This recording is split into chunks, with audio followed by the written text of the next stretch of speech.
intelligent, fascinating people did this. It's like the pyramids, you know? Absolutely. Why take it away from these great achievements and say, well, aliens did it? I mean, you know? Well, not just that, but if it's aliens, why would they use rocks? Why not carbon fiber?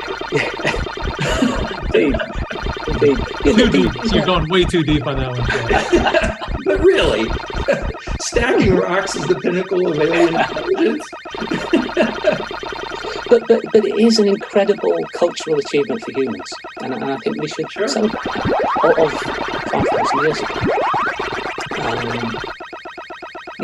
And I take your point as well, Shannon, that the flip side of that 200 light-year dot, that little dot, is that outside of that, they don't know that we have radio technology. So in order to be here right now, if they were distant, they would have to take a real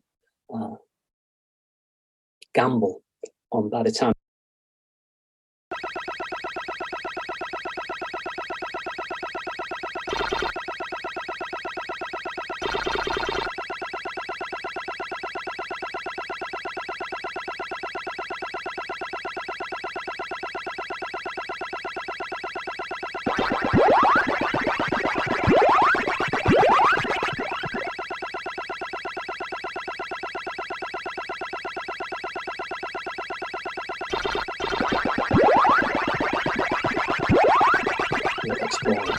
Now, none of that's to say it couldn't happen, but I just find it an implausible hypothesis. Well, not just that, but let's say some civilization is within 50 light years and detects a signal, okay? The civilization would have to have the time to get here from that distant star. So again, you're running into issues with time. It's just highly improbable. Yeah. It's really annoying living in a universe with that speed limit. You can't even share a knock-knock joke with civilizations, because they'll probably be gone by the time you get to the punchline. There's something in the chat there about faster than light travel. As far as we know, with current thinking, current understanding of physics, and I think we have to play the game fairly, which is to say that we can imagine certain things happening within the known laws of physics, but we can't just say the laws of physics can be bent however an intelligent civilization wants to bend it. So things like time travel and things like faster than light travel, I think we'd have to say outside the bounds of what we can consider. Having said that, that there are certain approaches to general relativity where you can imagine certain distributions of energy permitting faster than light travel. But with our current understanding of those solutions of general relativity, I'd have to say I think it's not possible practically in the real universe to travel faster than light. When I get in conversations like this, inevitably someone will point out a loophole like wormholes. We can't travel great distances, but if you have a wormhole, you can possibly go across the galaxy. The trick there is you still have to get to the wormhole. Yeah. And you have to keep it open, and that requires things like exotic matter, and it's not entirely sure that exists in the real world. So there's tantalising possibilities, and I get how people point to them and say, well, it's possible. Well, yes, maybe it is. But I think you have to just probabilities. And probability, to me, is that you can't travel faster than light, that stars are separated by such large distances that it is inevitable that It's going to take a lot of energy to travel those distances. So why would they be doing it and then flying around and not actually saying hello, but just Exactly. making us scratch our heads? They do come to tip over cows occasionally. So there's some cow tipping going on. And in remote locations. If Yeah. you're approaching the Earth, you see city lights. You see bright lights in the cities and dark areas. You're not going to go to a cornfield in Kansas. There's another interesting question here. I think it's Mike Lyons that asked this, but he writes, there's a very interesting book titled Rare Earth by Gordon Brownlee, arguing that simple life actually could be very commonplace, but complex life is obviously very rare. I think that, it seems, I get that. They build a case that things ranging from the size of the moon to the frequency of asteroid impacts impacted by Jupiters that are hot Jupiters to the phenomenon of plate tectonics, which you didn't talk about, which is another thing that really does keep our climate and everything else steady here on Earth.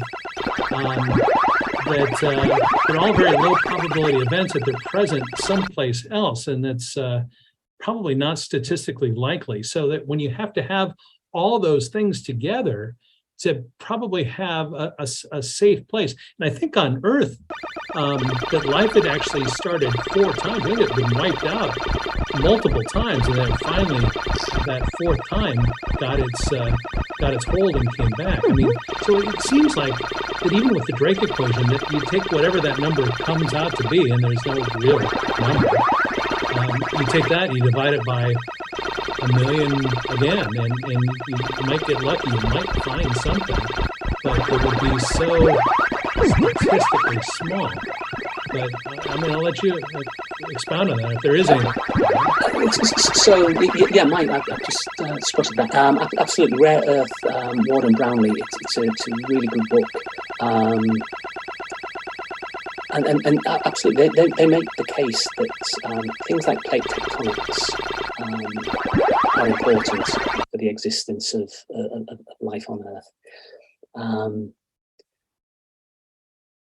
I'll pick up on just one thing that you mentioned. There's been episodes of glaciation in Earth's history. It's called Snowball Earths, it seems.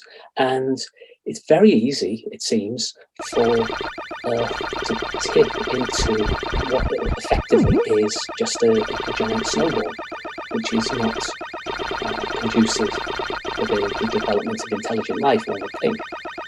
Life got frozen.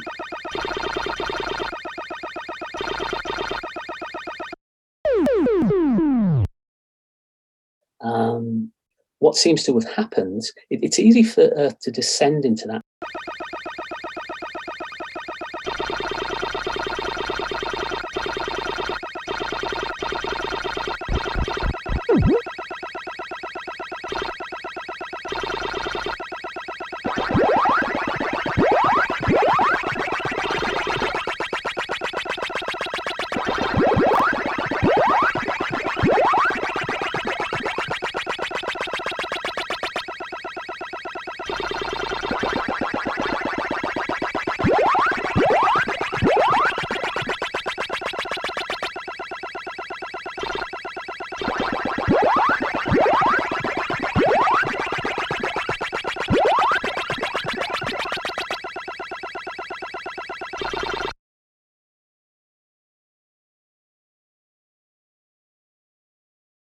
Snowball. The reason that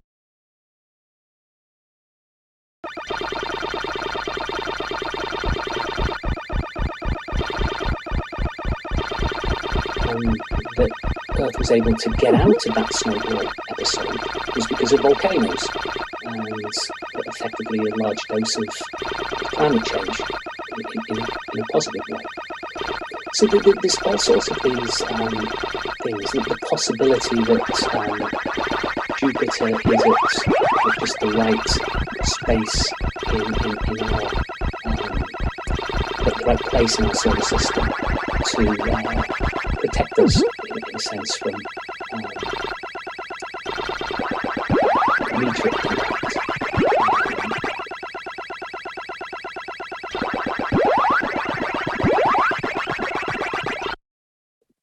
And incidentally, I mentioned that we know 5,000 exoplanets.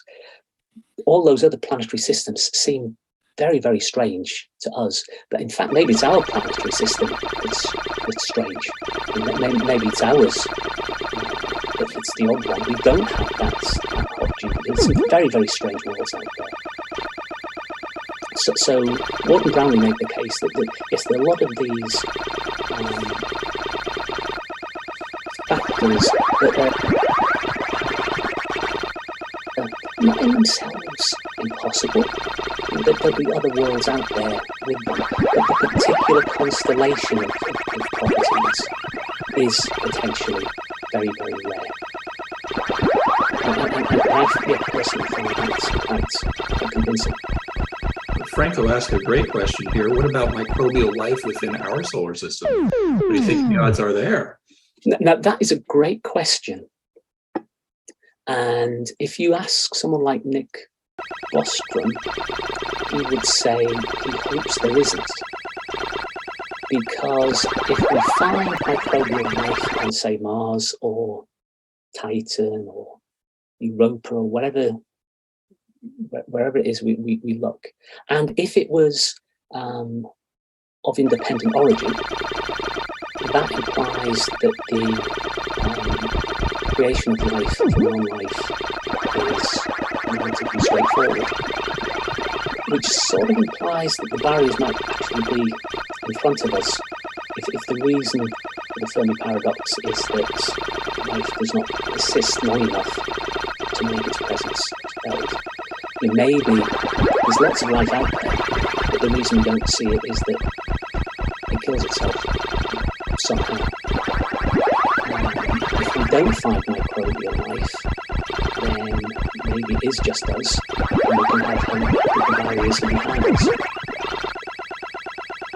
I think it's an absolutely fascinating question, and it's one of the things that I suppose I'm hoping I live long enough to find that we go to these places and actually try and look for life, microbial life, on these other planets.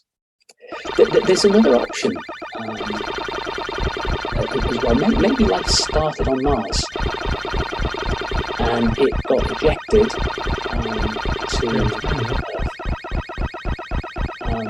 Because we know that there's material on Earth that came from Mars.